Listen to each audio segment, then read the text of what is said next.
Assalamualaikum warahmatullahi wabarakatuh. Ketemu lagi di mata kuliah manajemen strategik, di mana pertemuan kali ini kita akan membahas tentang analisis lingkungan eksternal makro. Di pertemuan sebelumnya kita sudah bicarakan tentang ruang lingkup dari manajemen strategik secara umum ya, secara kulitnya saja.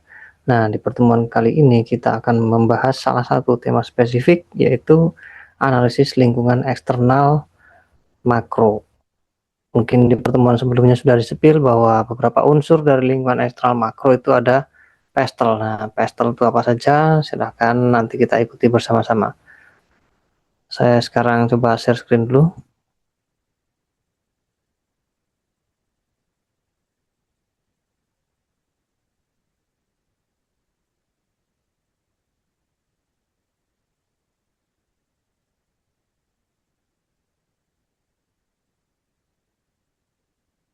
Ya, analisis lingkungan bisnis ya. Analisis lingkungan bisnis itu ada eksternal dan eksternal.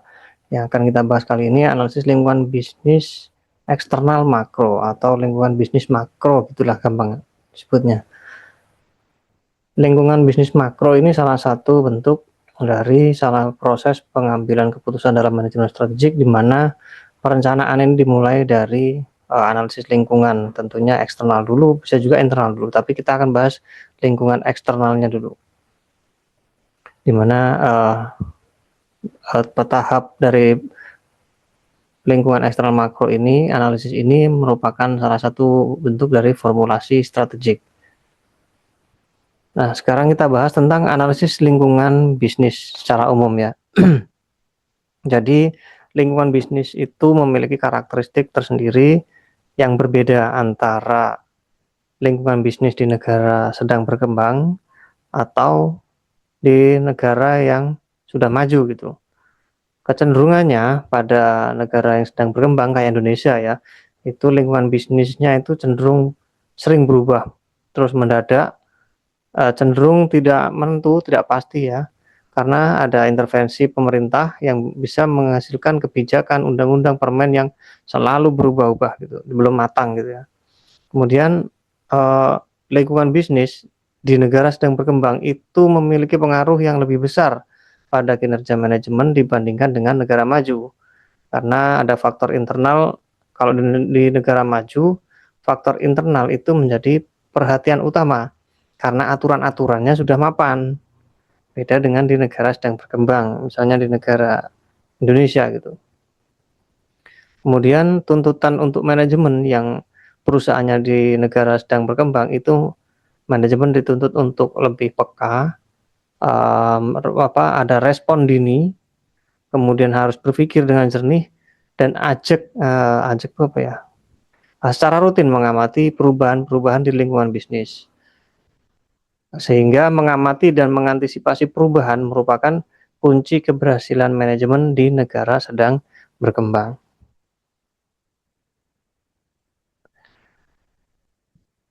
Nah, pada pertemuan kali ini kita akan bahas tentang analisis lingkungan bisnis dengan tujuan untuk mengidentifikasi peluang untuk dieksplor dan ancaman untuk diantisipasi. Itu adalah fungsi dari analisis, tujuan dari analisis lingkungan bisnis. Kemudian mengidentifikasi variabel pokok di luar kendali perusahaan untuk mendapatkan gambaran yang lebih jelas dalam menyiapkan strategi-strategi yang akan kita gunakan menghadapi ketidakpastian. Kemudian mengantisipasi implikasi manajerial yang ditimbulkan dari lingkungan bisnis tersebut.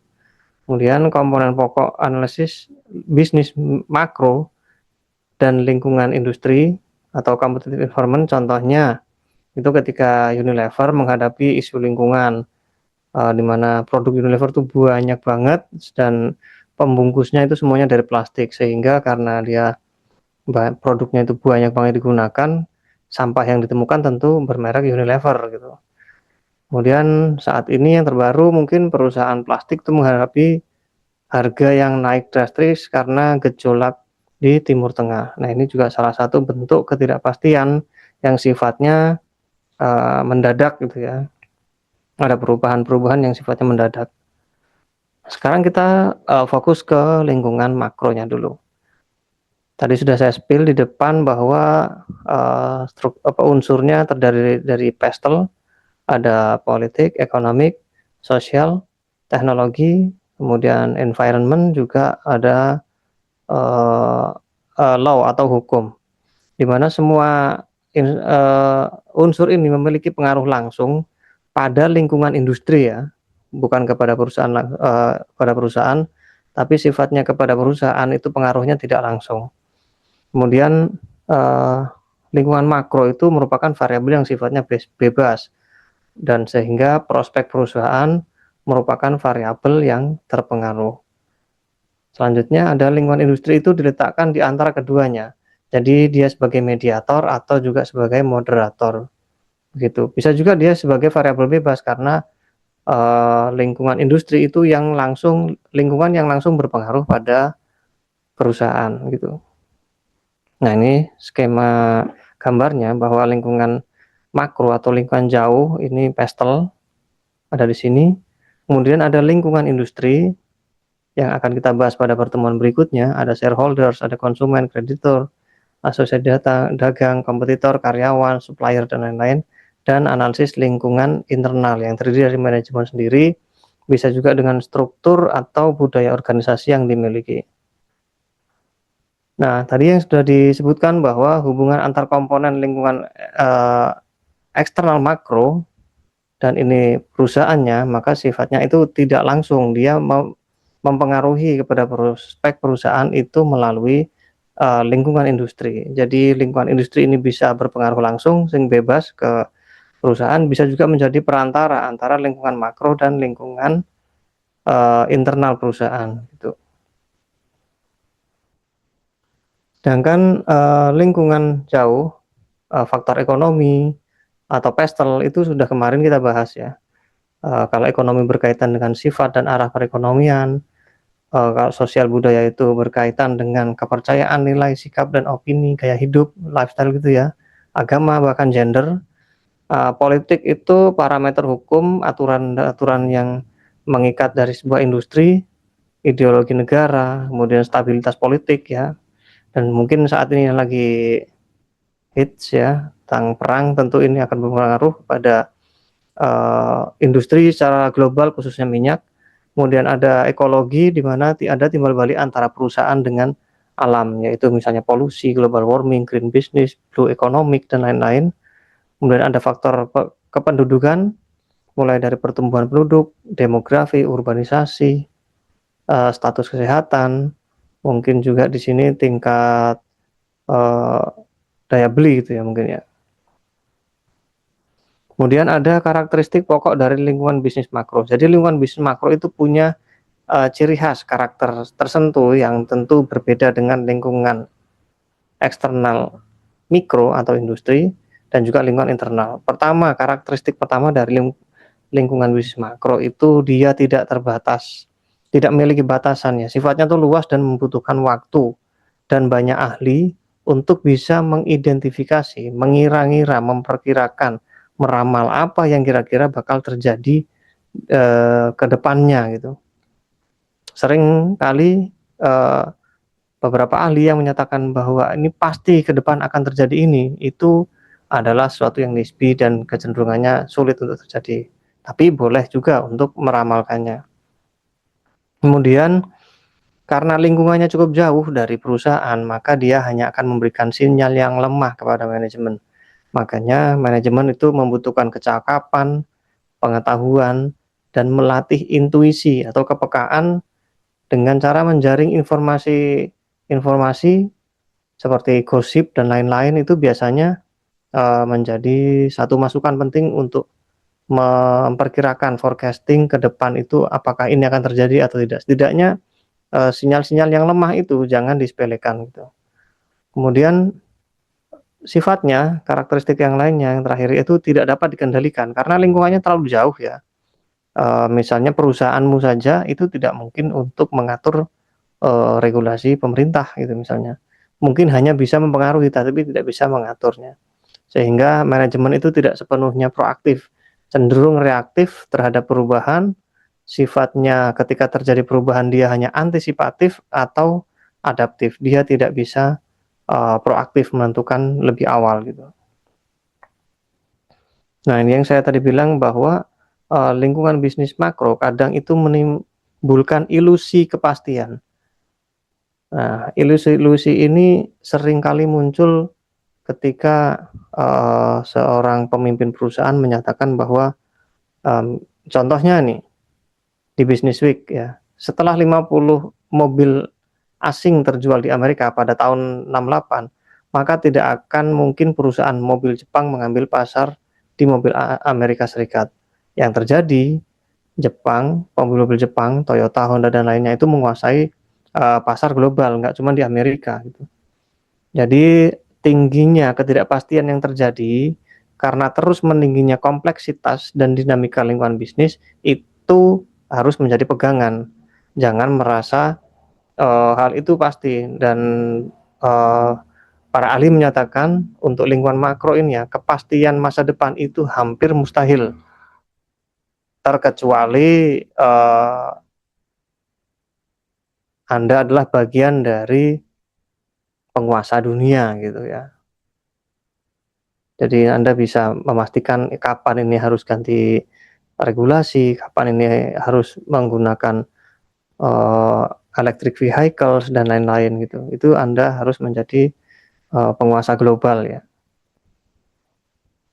Nah, karena ketidakpastian itu adalah hal yang pasti, maka jawaban dari ketidakpastian itu adalah diantaranya menerima ketidakpastian sebagai sesuatu yang struktural, sebagai sesuatu yang pasti ya. Ketidakpastian itu pasti, gitu. Sifatnya itu melekat, kemudian ajak, selalu terjadi dalam lingkungan bisnis dan manajemen strategis, akan tetapi di saat yang sama itu kita harus mencoba memahaminya tidak dengan mengharapkan ada satu atau dua kemungkinan. Jadi harus ada beberapa kemungkinan, skenario A, B, C gitu. Itu harus selalu dipersiapkan. Dengan skenario sebagai jalan tengah, masa depan itu memiliki beberapa alternatif kemungkinan, bukan kepastian ya. Hanya alternatif kemungkinan saja, bukan kepastian. Kalau Anda sudah terlalu bilang itu pasti, nah itu bakal berbahaya pada perusahaan Anda. Kemudian jangan pernah berhenti untuk memetakan, menganalisis dan mencoba, sehingga kegagalan itu menjadi sebuah hal yang normal ketika Anda mencoba menganalisis ya, dibandingkan Anda gagal saat tidak menganalisis, lebih baik Anda gagal saat analisis tapi bisa adaptasi saat eksekusinya, kira-kira semacam itu.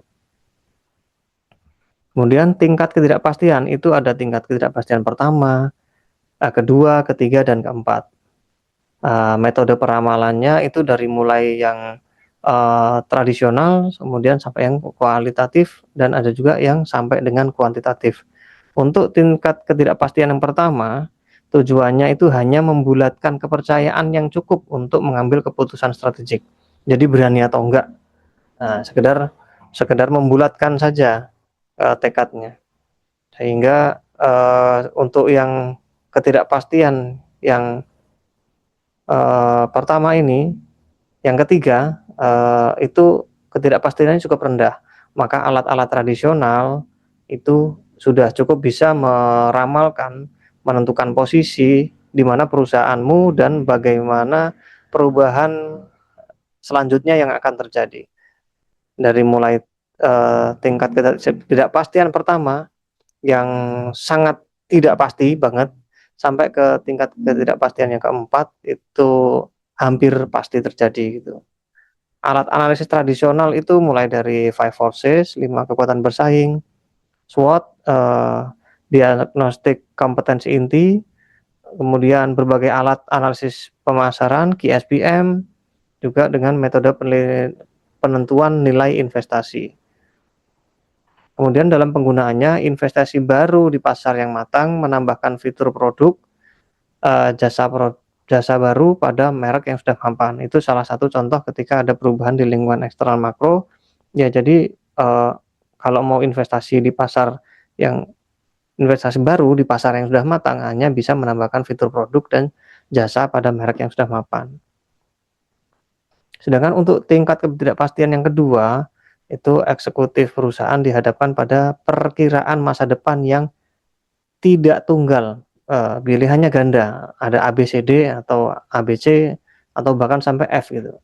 Jadi membutuhkan alat analisis tradisional dan alat bantu lainnya, misalnya, eee, pohon keputusan, game teori, dan skenario perencanaan.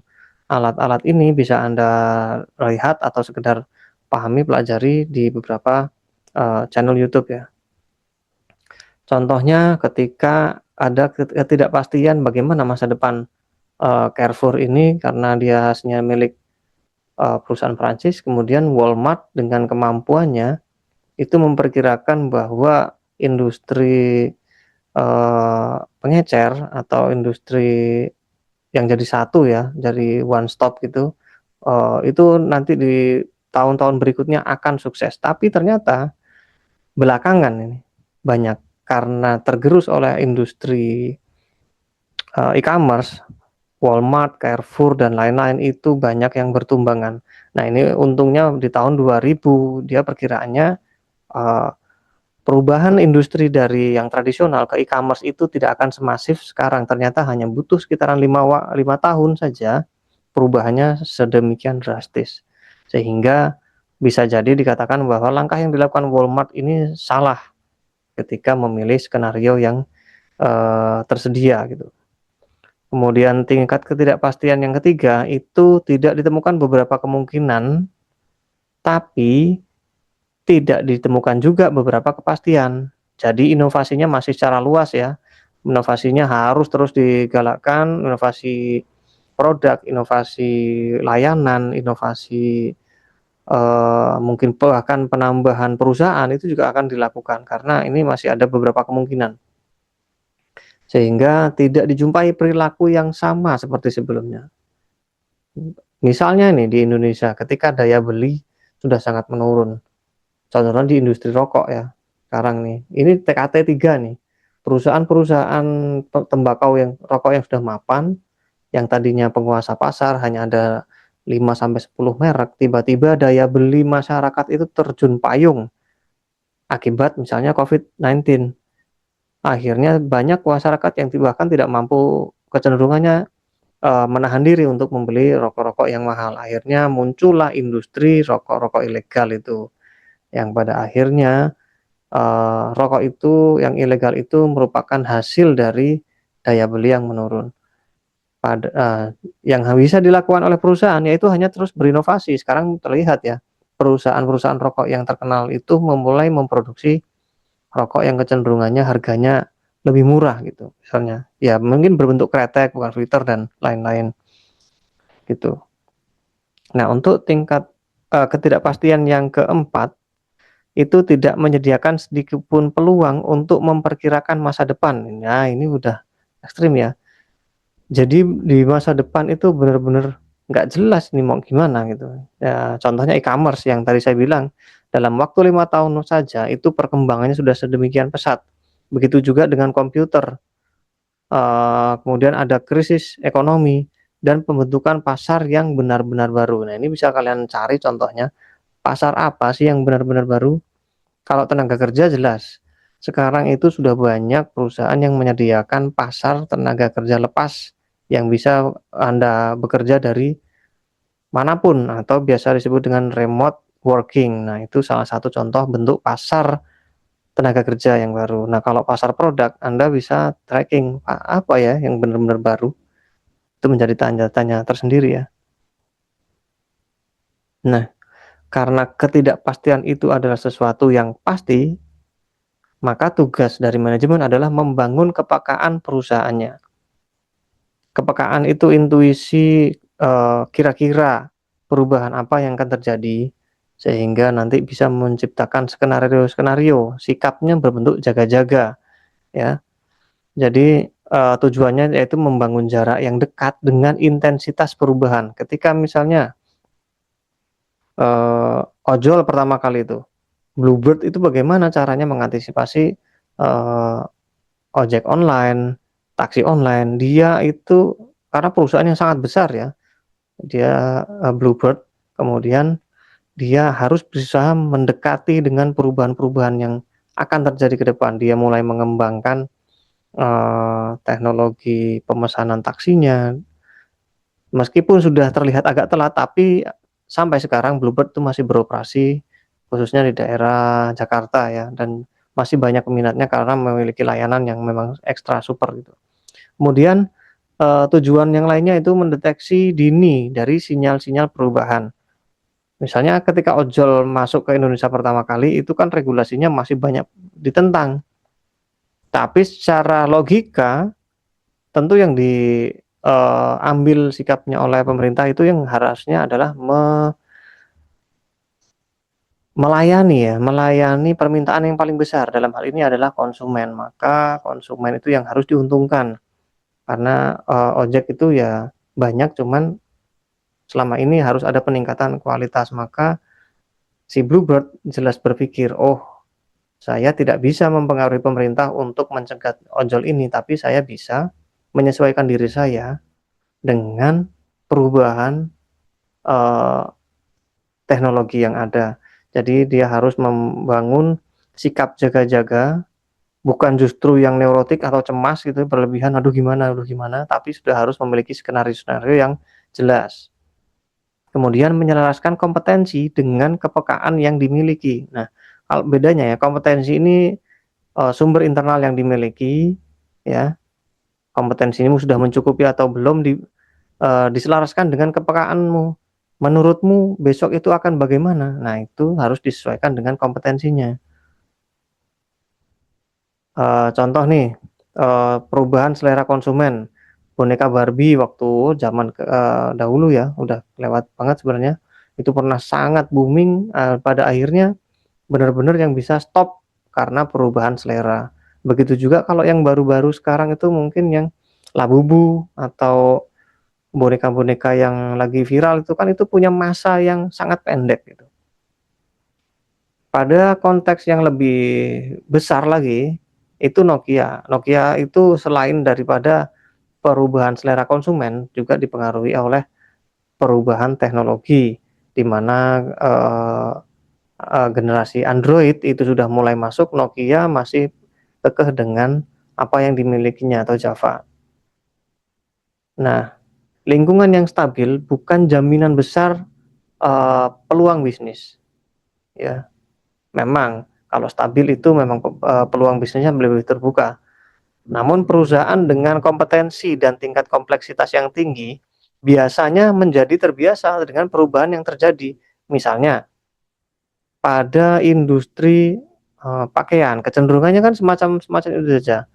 Fashion itu akan berubah mungkin paling lama 5 tahun, 10 tahun dan ajak, habis ini gitu, habis ini itu, habis ini gitu. Tapi beda halnya dengan perusahaan yang beroperasi di industri yang memiliki tingkat kompleksitas yang tinggi, misalnya teknologi komputer gitu, di mana dulu bentuk komputer masih sangat besar, sekarang kemudian menjadi laptop, bahkan sekarang menjadi tablet, tambah lagi dengan RAM atau mungkin prosesor yang dimilikinya, itu mereka sering berkompetisi.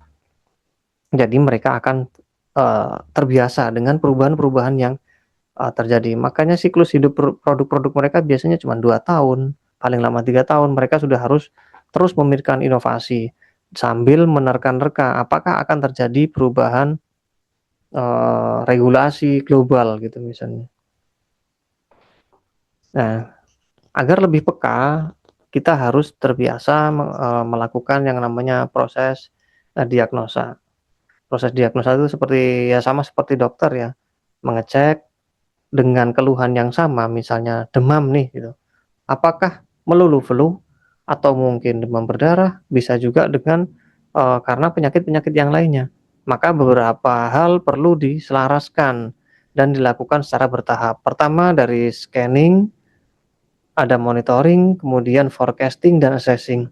Scanning itu proses mengidentifikasi dan mengumpulkan informasi awal dari berbagai faktor eksternal. Dalam hal ini tentu, PESTEL, kita kelompokkan, eee, faktor-faktornya, kira-kira di bagian mana dari PESTEL ini yang akan memberikan sinyal-sinyal perubahan pada industri Anda gitu misalnya. Ya tentunya untuk mendeteksi sinyal awal perubahan tadi itu ya. Kemudian selanjutnya ada monitoring, yaitu proses mengamati secara berkelanjutan, memantau dari jauh secara rutin perubahan apa yang teridentifikasi pada tahap scanning. Kan ada pestel, apakah semua pestel ini berubah atau hanya ekonomik dan politik saja? Maka itu harus terdeteksi secara lebih dini. Sehingga tujuannya kita dapat melihat pola, arah, dan intensitas perubahannya agar lebih terukur, tidak berlebihan, namun juga tidak terlalu mengesampingkan dari sinyal perubahan yang terjadi. Selanjutnya itu adalah forecasting atau meramalkan, yaitu proses memprediksi perkembangan di masa depan berdasarkan data dan tren yang sudah Anda monitor dari data-data yang sudah Anda kumpulkan. Data yang dikumpulkan itu kan bisa melihat tren, apakah trennya akan semakin pasti atau semakin tidak pasti, itu harusnya sudah bisa diramalkan. Nah, untuk level perusahaan itu, peramalan itu digunakan untuk setidaknya meramalkan 1 tahun ke depan, bukan kita ngeramal untuk yang besok hari, bukan BMKG gitu, enggak. Tapi meramalkan setidaknya untuk 1 tahun ke depan, misalnya untuk selera konsumen sepeda motor misalnya. Itu maka seri-seri itu kalau dulu zaman dulu itu seri motor itu bisa bertahan sampai puluhan tahun, misalnya Supra 110 itu serinya panjang banget dibandingkan dengan sekarang ya, misalnya Beat itu sudah ketika generasi pertama masih cukup lama, sekarang sudah sampai 3 tahun sudah konsumen itu sudah minta perubahan yang signifikan dari model-model tertentu. Begitu juga apalagi nih, apalagi dengan handphone ya. Itu perubahannya itu sangat cepat ya. Dari yang RAM-RAM kecil, kemudian minta RAM besar, kemudian RAM besar dan prosesor yang gede, layar yang gede itu dulunya hanya dimiliki oleh seri-seri yang mahal. Sekarang seri-seri dari Cina yang murah-murah itu mampu memproduksi dengan kualitas yang tidak jauh berbeda. Nah, di situ persaingan semakin ketat. Kemudian ada yang terakhir assessing, yaitu menilai dampak dan implikasi strategis dari perubahan lingkungan terhadap organisasi. Ketika sudah pada akhirnya terjadi perubahannya dan kemudian Anda sudah membuat strateginya, kemudian Anda menilai bagaimana dampak implikasi strategisnya pada perusahaan Anda. Jadi tujuannya adalah menentukan respon terdini, tercepat, juga dengan strategi yang tepat. Jadi harus respon yang cepat dan dibarengi dengan strategi yang tepat. Kemudian ada pendekatan dan metode analisis dari lingkungan bisnis makro. Ada pendekatan tidak reguler, pendekatan reguler, dan pendekatan yang sifatnya kontinu. Apa itu pendekatan yang tidak reguler? Tidak reguler itu berarti ya tidak rutin, dia sifatnya dadakan, hanya terjadi pada momen-momen tertentu, namun dia dapat mempengaruhi proses perusahaan secara signifikan. Contohnya industri kesehatan. Pada konteks COVID-19 dia mendapatkan hasil keuntungan yang tiba-tiba dadakan. Namun perusahaan atau organisasi yang lainnya itu justru mengalami kemunduran, misalnya ojek online, karena tidak boleh beraktivitas di luar maka tutup. Begitu juga dengan toko-toko fisik yang lainnya yang justru malah tutup. Nah, itu salah satu bentuk dari pendekatan yang tidak reguler untuk menganalisis lingkungan makro. Apakah bisa juga dengan misalnya perang Iran ini juga sesuatu yang tidak rutin ya, dia itu dadakan. Perang Iran Amerika yang menyebabkan perubahan peta persaingan secara global. Yang kedua yaitu pendekatan reguler, yaitu memperbaharui dan melengkapi variabel variabel makro secara periodik dan menyiapkan antisipasi bisnis secara reguler. Seperti kita ketahui, misalnya regulasi tentang Euro emisi ya, Euro emisi kendaraan itu setiap 2 tahun atau setiap 3 tahun itu pasti ada perubahan yang semakin ketat tentang emisi karbon yang dikeluarkan oleh sebuah kendaraan, khususnya uh, kendaraan tentu yang menggunakan bahan bakar minyak ya. Itu sudah harus dijaga ketat tentang perubahan-perubahan yang ke depan itu apa yang terjadi dari mulai Euro 1, 2, 3, 4 sekarang Euro 5 ya. Dan mungkinan juga akan ada yaitu ada perubahan secara periodik terkait dengan kendaraan listrik mungkin yang nanti tentu saja akan mengalami perubahan. Yang selanjutnya yaitu pendekatan yang kontinu. Kontinu itu berarti ajak dia selalu berubah secara periodik itu juga pada sejumlah variabel lingkungan makro. Hal ini bisa dijadikan sebagai masukan dalam penyusunan perencanaan korporasi. Misalnya analisis big data, di mana big data itu tentu selalu menunjukkan tren naik dan turunnya, biasanya itu akan selalu berulang dengan variabel-variabel tertentu yang dia cenderungannya akan terus berubah secara dinamis gitu. Nah, ini beberapa pendekatannya secara karakteristik, baik tidak reguler, reguler dan kontinu, mengenai ciri, ruang lingkup, penyebabnya, orientasi, dan rentang waktunya. Kita bisa lihat misalnya pada yang tidak reguler, cirinya itu dadakan, ruang lingkupnya itu pada peristiwa tertentu, misalnya krisis, perang, ini ya penyebabnya krisis, kemudian orientasi yang bisa kita lakukan itu hanya bersifat reaktif, karena itu sudah terjadi dan di luar prediksi gitu. Kemudian rentang waktunya itu retrospektif, itu biasanya memang ada dari kisah-kisah masa lampau. Jadi dulu pernah misalnya perang, terjadi lagi, kemudian flu burung, ada menjadi COVID-19, itu biasanya zaman dahulu pernah terjadi. Siapa yang penanggung jawabnya? Yaitu ya tentu tim ad hoc yang saat itu ditentukan untuk mengatasi masalah, untuk menghadapi masalah dari perubahan yang sifatnya dadakan.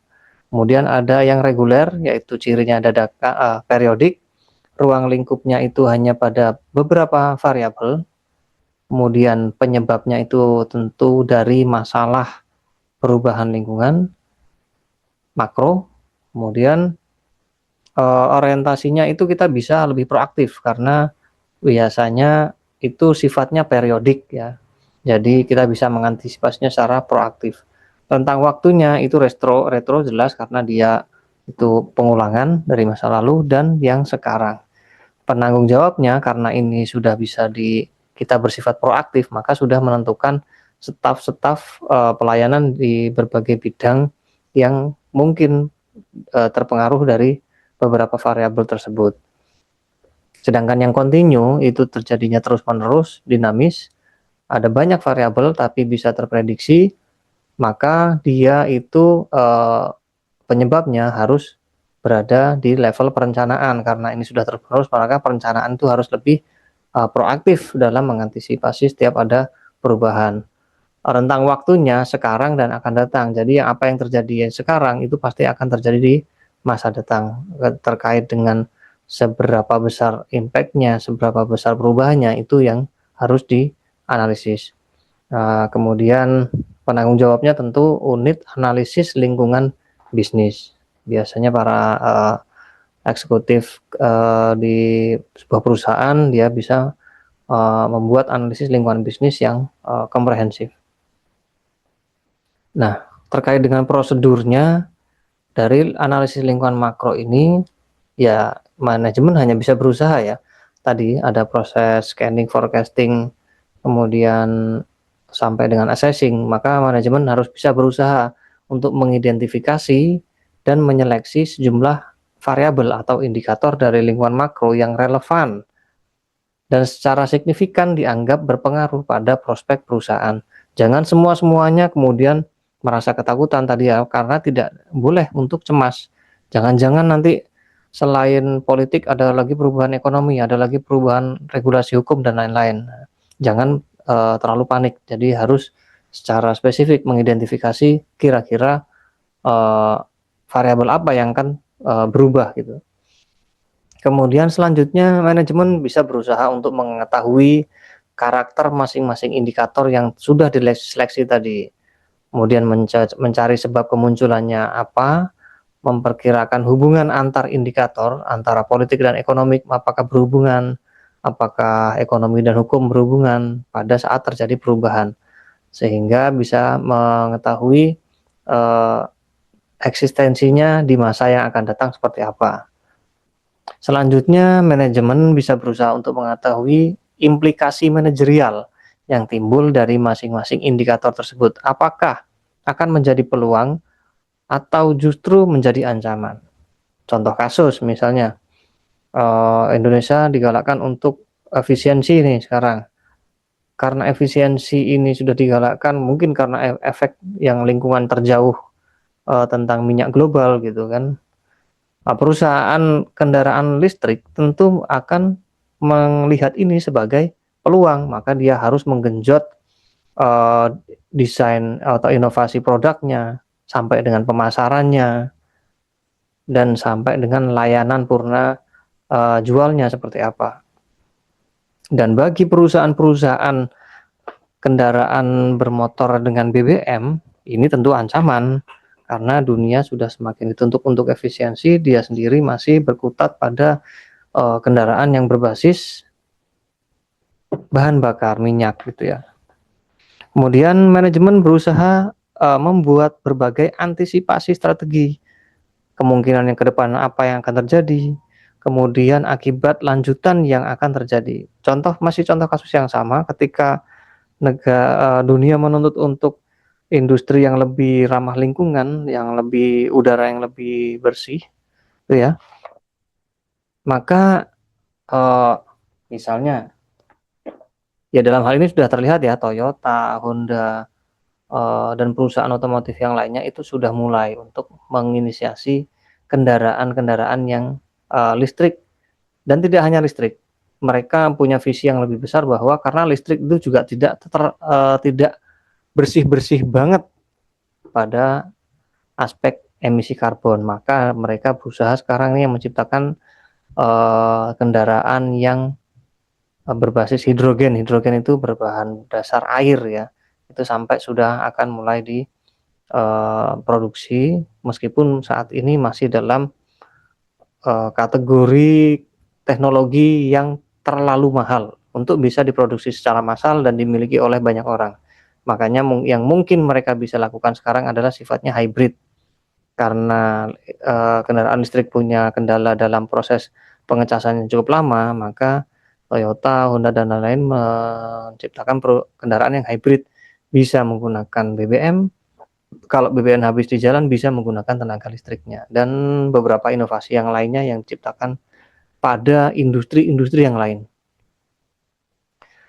Kemudian antisipasi strategi pada perubahan lingkungan makro. Jadi ketika ada perubahan lingkungan makro, itu banyak skenario strategi yang bisa digunakan.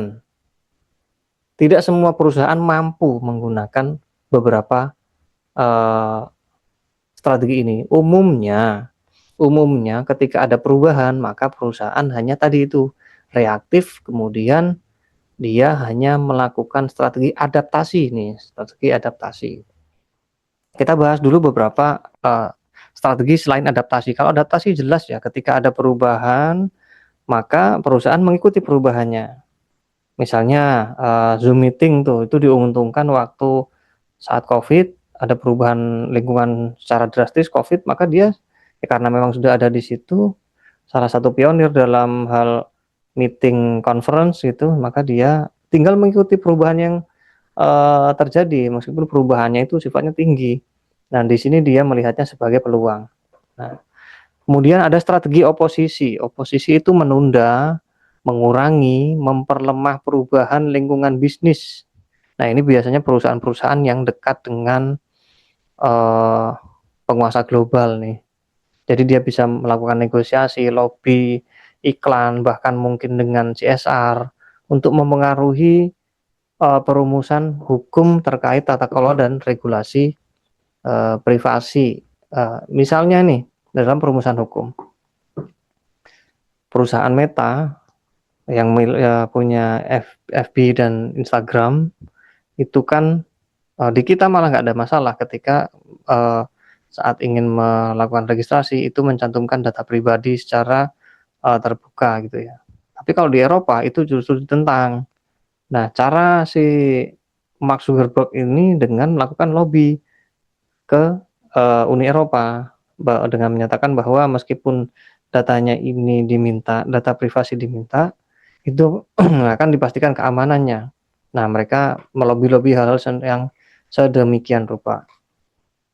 Itu sifatnya lobby dan negosiasi. Bagaimana dengan yang sifatnya, CSR atau iklan? Ya contohnya adalah perusahaan rokok, di mana dia itu sudah tidak boleh beriklan lagi di banyak tempat waktu awal-awal ya, sudah diberhentikan, tidak boleh iklan di televisi, tidak boleh iklan secara terbuka di, lingkungan publik. Maka mereka melakukan lobby, bahkan membuat CSR, nebeng CSR, peduli lingkungan, tanam mangrove, diprakarsai oleh perusahaan rokok ABC gitu. Nah itu makanya dia akan melakukan strategi oposisi. Selain oposisi ada yang lebih cukup, ekstrim ya, dia, itu ofensif. Offense itu berarti sedikit, dalam tanda kutip menyerang ya.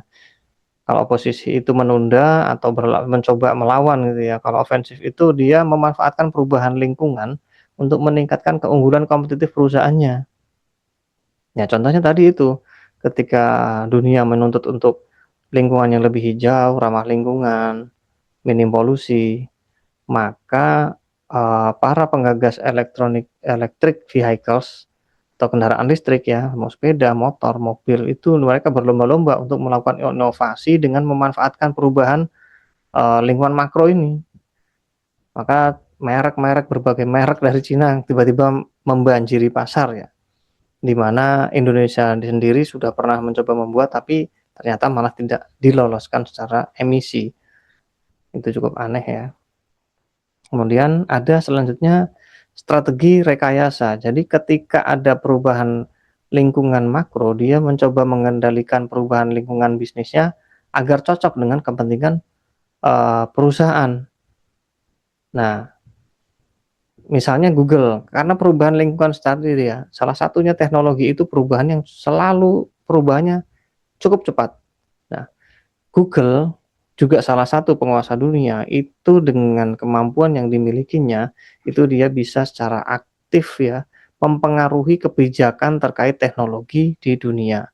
Misalnya pembatasan AI dan lain-lain, waktu awal-awal itu kan, masih dikuasai, GPT, kemudian Google, kemudian Microsoft ada memiliki Gemini, akhirnya bisa bersaing dengan lebih ketat. Bahkan ketika pesaing dari China, DeepSeek dan lain-lainnya, itu, dianggap berbahaya, karena propaganda dari mereka ini.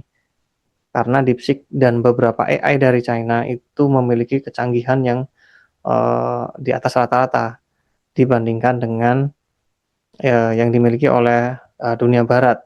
Sehingga salah satu cara mereka, mengendalikan perubahan itu dengan membuat, regulasi, chip prosesor untuk AI itu dibatasi, tidak boleh dijual ke China. Tapi tentu, orang Cina memiliki akal yang lebih, luas ya, sehingga bisa menciptakan, chip sendiri gitu. Selanjutnya strategi divestasi. Divestasi itu artinya ya divest gitu ya, dia menarik diri, memindahkan sumber daya yang dia miliki, sumber daya, sumber dana, itu ke bidang lain yang sedang tidak tertekan oleh perubahan. Itu. Misalnya, si Nokia atau Siemens gitu, itu tertekan dengan perubahan minat, konsumen yang sudah apa, yang sudah mulai terbiasa dengan Android, itu karena mereka tidak memiliki divisi yang cukup kuat untuk berubah sistem dari Symbian ke, Android, maka dia menjual perusahaan intinya, perusahaan dalam ini, handphone-nya, dia beralih kepada industri yang lebih, eee, mapan, bahkan masih berhubungan dengan dunia smartphone, yaitu mereka, eee, ber memindahkan bisnisnya ke industri jaringan. Nah, jaringan yang dimaksud adalah jaringan data ya tentu, dalam hal ini mungkin konteksnya sederhananya WiFi itulah, macam itu. Tapi mereka lebih ke yang, fiber optik antar lintas negara yang di bawah tanah, di bawah laut, di bawah tanah kayak itu. Mereka memindahkannya ke sana dan banyak perusahaan lain yang pada akhirnya menggeser perusahaannya ke dunia atau industri yang lain yang lingkungannya tidak sedang tertekan. Selanjutnya ada strategi kontingensi, yaitu mengurangi efek negatif dari perubahan lingkungan dengan menemukan bahan baku baru yang lebih murah. Tadi saya contohkan, krisis chip prosesor global itu tidak hanya mempengaruhi dunia smartphone atau komputer yang semuanya memang butuh chip ya. Ini juga terjadi pada Toyota, di mana chip ECU dalam sebuah kendaraan itu tentu butuh alat dan bahan yang mahal, tapi terjadi krisis global, maka Toyota mencari alternatif pemasok lainnya selain dari Amerika. Nah, di sini adalah datanglah pemasok chip dari China, gitu kira-kira. Kemudian ada strategi pasif ya, dia tidak pasif ya, namanya pasif ya, diem ya, tidak mengambil tindakan apapun karena kecenderungannya bukan karena merasa tidak mampu, tapi karena dianggap ini perubahan ini hanya sementara gitu. Contohnya yang sudah ambruk ya, tentu saja BlackBerry dan Nokia, yang dia menganggap bahwa sementara ini orang-orang cuman suka sama Android ini cuman sementara, ternyata efeknya lama. Kemudian BlackBerry dan Nokia baru sadar belakangan, tapi sudah terlambat ketika orang-orang sudah memiliki keterikatan dengan beberapa merek-merek tertentu yang berbasis Android. Kemudian mungkin Anda bertanya, loh, tapi kan yang tidak Android tapi berhasil ada, contohnya Apple. Nah, Apple ini menurut Anda ketika ada terjadi perubahan lingkungan makro secara luas, maka di antara beberapa strategi yang sudah saya jelaskan tadi ini, Apple ini menerapkan strategi apa? Apakah oposisi, adaptasi, ofensif, rekayasa, atau kontingensi? Nah, itu silahkan Anda pikirkan dan renungkan sendiri ya, nanti agar bisa memahami konsep-konsep dari antisipasi strategi ini. Nah, ini sebagai tugas, Anda harus mencari contoh lain selain kasus yang sudah saya jelaskan di sini. Silahkan cari contoh kasus lain pada perusahaan, pada masing-masing antisipasi strategi di perubahan lingkungan makro. Jadi Anda silahkan membuat contoh perusahaannya, perusahaan itu menerapkan strategi oposisi. Nah, Anda ceritakan kenapa dia Anda anggap menerapkan strategi oposisi. Dia menerapkan strategi ofensif. Nah, kenapa? Alasannya ceritakan. Itu kan berdasarkan pada kasus-kasus nyata. Anda bisa mencarinya di Google ya dengan mudah. Nah, tujuannya adalah agar Anda mengetahui konsep dari antisipasi strategi ini. Tidak hanya sekedar paham konteksnya, tapi tidak bisa menjelaskan contoh real perusahaannya seperti apa. Baik, ya, itu tadi pemaparan saya tentang analisis lingkungan makro. Jika ada pertanyaan, silahkan dicantumkan di kolom komentar atau juga bisa Anda kirim di Spada dan kelas-kelas yang sudah tersedia. Saya kira itu saja yang bisa saya sampaikan. Saya akhiri. Assalamualaikum warahmatullahi wabarakatuh.